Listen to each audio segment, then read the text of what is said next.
It was a case that should have been impossible. A small apartment in the heart of the city. A door locked from the inside. No windows open. No sign of forced entry. Yet inside, a man was found dead. Detectives were called immediately, expecting a simple explanation. But what they uncovered left them more confused than ever. 1. The discovery. Neighbors reported hearing nothing unusual that night. No arguments, no screams, not even footsteps. The only reason anyone checked was because the man hadn't been seen in days. When the landlord forced the door open, they found him lying on the floor. The chain was still latched from the inside. The windows were sealed tight. The only key was still in his pocket. It looked like no one could have entered, and no one could have left. 2.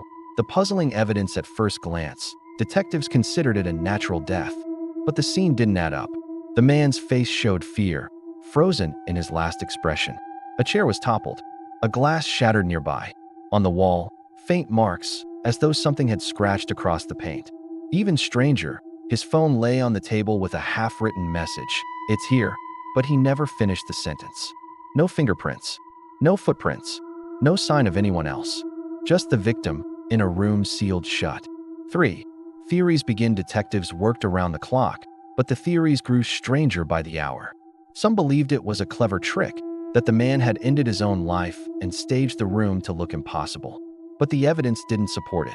Others whispered about intruders who could slip in unnoticed. But how could anyone enter and exit without leaving a trace? Then there were those who said it was something beyond explanation, a presence that didn't need doors or windows to enter. 4. The missing piece. Days turned into weeks, and the case refused to make sense. Then one detective noticed something everyone else had overlooked.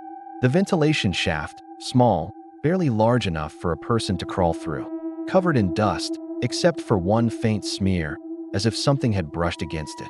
But even if someone used it, there was no evidence of tools, no fibers, no prints. Just that single mark, and the lingering question of what, or who, had left it there. 5. The case goes cold eventually. With no solid leads, the investigation stalled. The file was closed as unsolved. To this day, no one knows how the man died in that locked room. Some say it was a crime too clever to be cracked. Others believe he wasn't alone in that apartment, that something was there with him, something that left no trace but fear. And whenever detectives are faced with a case that defies explanation, they whisper about it. The locked room mystery. A reminder that sometimes the most terrifying crimes are the ones that make no sense at all.